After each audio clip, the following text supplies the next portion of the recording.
Now, the prophecy is that we are going to have another coup in Southern Africa. Okay. That is the prophecy. This prophecy has come to pass, and this prophecy of Apostle Chiwenga prophesying about a coup that was happening in Southern Africa. I know some of you said to me that when I gave that prophecy analysis of a potential coup that was about to happen in Tanzania, and some of you were even lost to say, is Tanzania in SADC? Tanzania is in SADC. If you check all the countries that are in SADC, Tanzania is part of that. And in fact, the outgoing chairperson who was the outgoing chairperson of Troika of SADC, that was Samia Suluhu. Some of you remember in 2023, the chairperson of SADC for an organ for Troika was Hakainde Hichilema, whom you expected to act on the elections that was happening in Zimbabwe, to say he was going to do some miracles and to make sure that the elections of 2023 were going to be declared null and void. But the incoming chairperson after that was Samia Suluhu, who is the president of Tanzania. And what I wonder about this prophecy is that it gave a warning to say, this is not just a coup. There is an ingrowing cry inside SADC countries, not just in SADC countries, but in African countries, to say, we have seen democracy, but what if democracy yielded to the ordinary citizens? People are fed up of democracy because democracy has not delivered what the gains of the liberation struggles and what Pan-Africanists went to fight for. So now, what they are doing now is they are turning to these leaders that are coming through unconventional ways. Like if you see, if you know your history, you know how Kenny Muammar Gaddafi came and how he led Libya for all those many years, how Thomas Sankara came and how he led Burkina Faso to be the nation of Burkina Faso. Right now, we have what can I call a probable incarnate of Thomas Sankara in Ibrahim Traore. If you check the bloc that is there in Mali, and also in these countries, they are being led by military coup leaders. And it seems like they are doing more than what civilian leaders who are democratically elected doing. So there is salt and pepper into this whole thing to say, you have a scenario that happened in Sudan, but that has led into a civil war. You have a scenario that has happened in different parts of Africa or of West Africa, but that has not given civilians peace. So how do you balance the two? But now the prophecy has been fulfilled, whereby a coup has happened in Southern Africa. The chairperson of SADC, Andre Rajolina, has been ousted in a military coup, and this is what has transpired. But let us watch the prophecy, and you tell me what you think about this prophecy and what has happened in Madagascar. Now, the prophecy is that we are going to have another coup in Southern Africa. Okay. That is the prophecy. We are going to have another coup in Southern Africa. Okay. The coup that was executed in Zimbabwe in 2017 was the first coup in Southern Africa since the independence era. Hey. We are going to have another coup in Southern Africa, and that means I am not talking about a coup in Zimbabwe. You understand? I have to be clear. This is not a coup d'etat. to be done in Zimbabwe. And this is the issue now. The issue is democracy has failed in Africa. The dimension of the democracy we have in Africa, some political students are actually writing theses and papers and academic papers right now to try and ventilate what went wrong with the Western handed down democracy of Africa. What they have discovered and what every academic in political science has discovered is that democracy was strong until African political extremists discovered that it is a very abusable tool to become a dictator disguised as a democrat. Democracy has become a very useful tool for the dictators. And if you are not very analytical and observant, I will give you an illustration. I have to pass through this. I don't have to talk about this for a long time. I'll give you an example of how manipulable democracy is. Democracy is the rule by the people. Leadership must be chosen by the people. It is called representative and participatory democracy. But the issue is, democracy did not have safeguards. For example, if it is about who gets the most votes, what happens if somebody uses certain tools to force people to give him the most votes? This democracy did not foresee that problem. It ended by saying, if you get the most votes, you are democratically elected. It did not provide for the methods by which people obtain popular vote. So African dictators are simply frog marching their citizens to the polling stations. Vote for me or you disappear this week. After people vote, they publish the election results. I have won! The winner! And people can't do anything about it.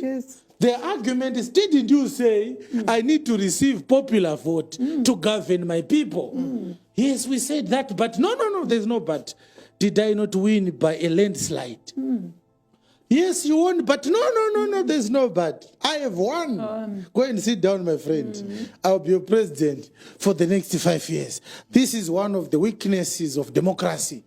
It did not have safeguards on the methodology by which popular votes are obtained in an election. The second problem with democracy is the psyche of the voter. The quality of the voter. What if the voter is an idiot? Right. Democracy did not provide for that. What happens, Pastor Shuma, if the voter is an idiot who doesn't know the right person to govern him?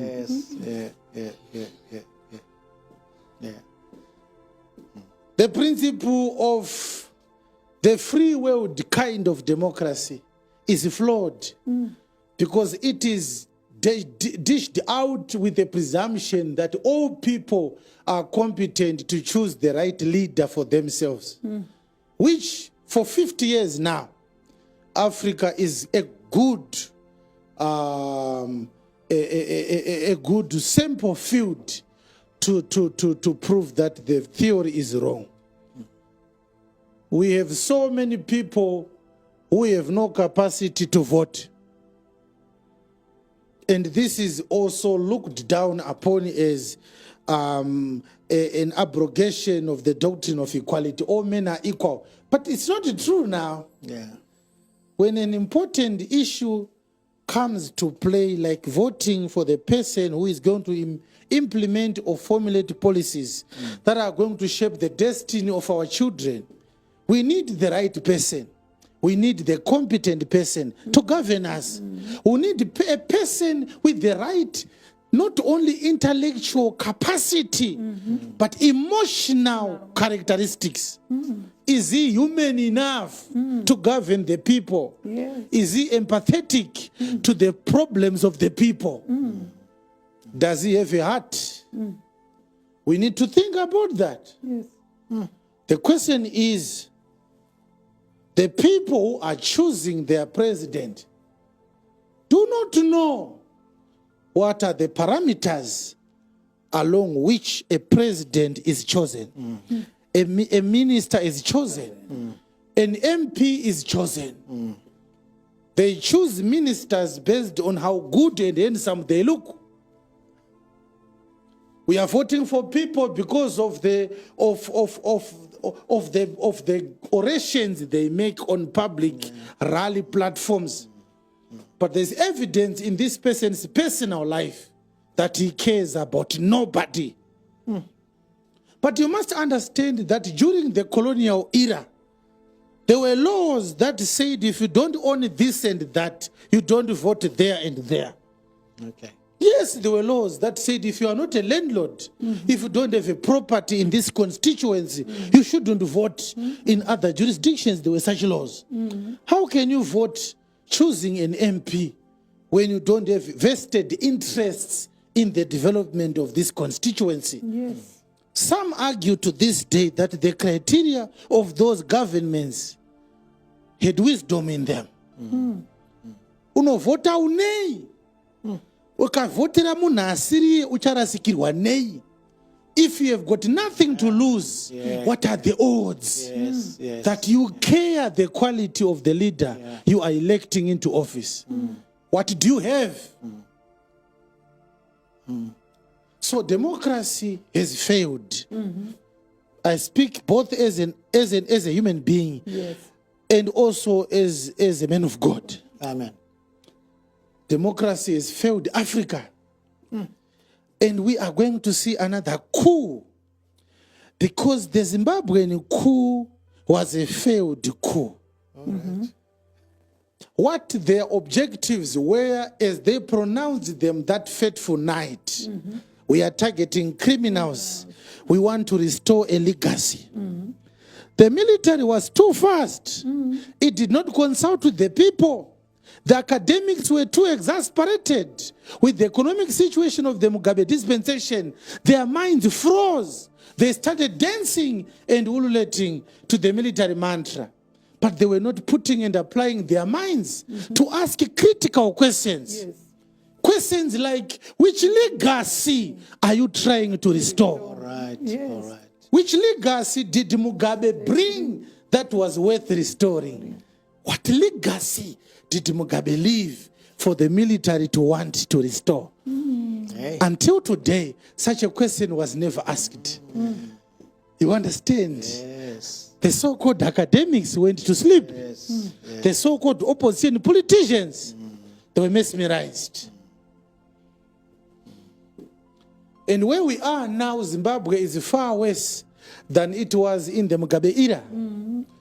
Therefore, there was nothing restored, nothing restituted, nothing amended, nothing built after the coup in Zimbabwe. But that doesn't mean that Mugabe needed to stay longer. That's not what I'm talking about. I'm simply talking about the barrenness of the Zimbabwean 2017 coup. It is as barren as the Mnangagwa's Second Republic. We are going to have another coup in Southern Africa. And I would like to tell you that these are signs that God is now going to use a spiritual mechanism to bring black consciousness, true Pan-Africanism, true patriotism in the hearts of the African sons and daughters, Amen. which was not imparted by them, by their forebearers. the African population is so docile that instead of formulating homegrown solutions to our own problems, we are also looking west, expecting our former colonizers to come and rescue us. What a pathetic expectation. Anyone who hopes that Europe and America will rescue their country is a decorated idiot. And we have no shortage of such people. No. And the unfortunate thing is they also are voting in our elections, such people who hope that America will bring solutions to our problems. That will never happen. America, which was helping the apartheid government in South Africa to stay in power, and refusing to help the nationalist leaders there to remove the apartheid government, because it was the last Southern African country to gain independence, who was supporting the Boer regime in South Africa. It's United States of America. But someone today thinks that the United States of America cares about Africa. What are you talking about? Now let me stop talking about this.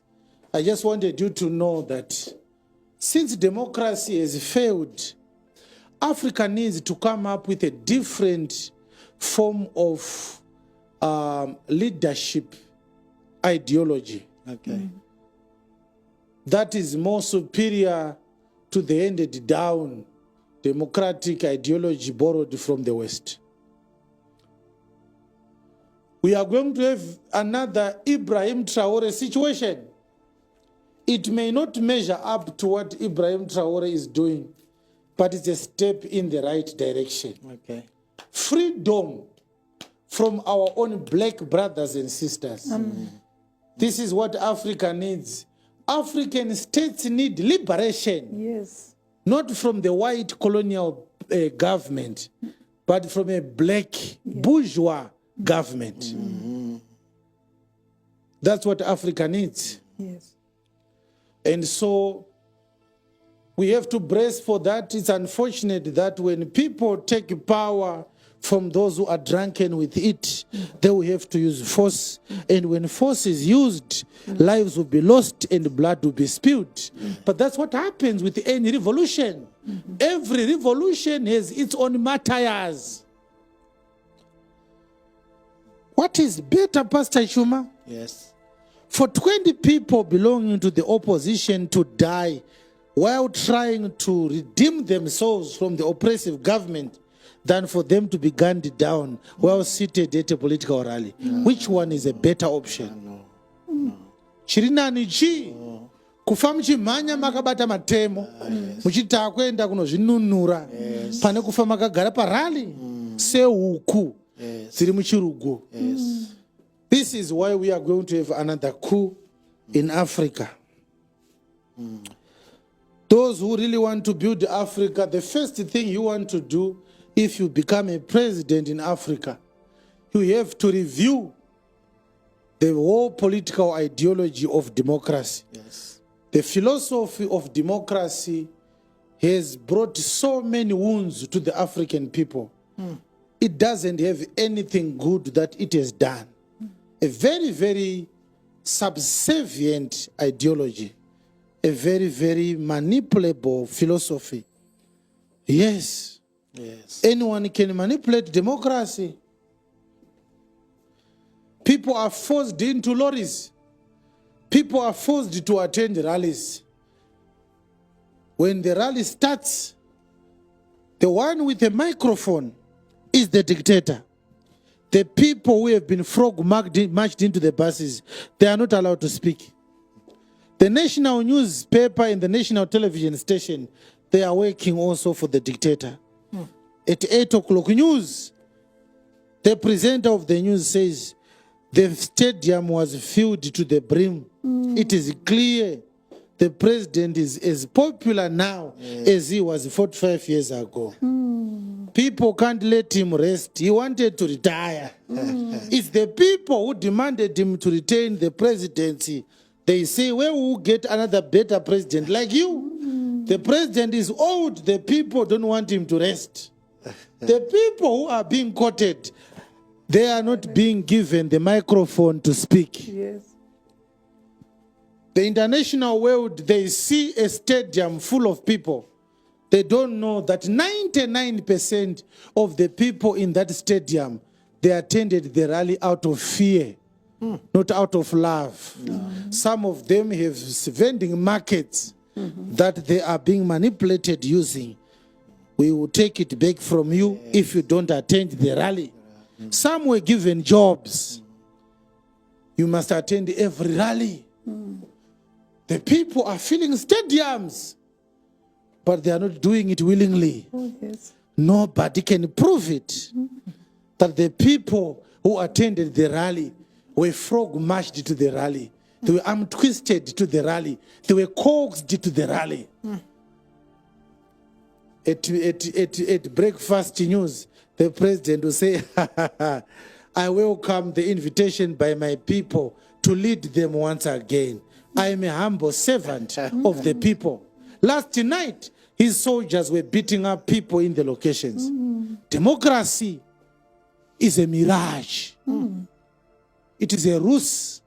It is a ghost which needs to be exorcised in the African continent.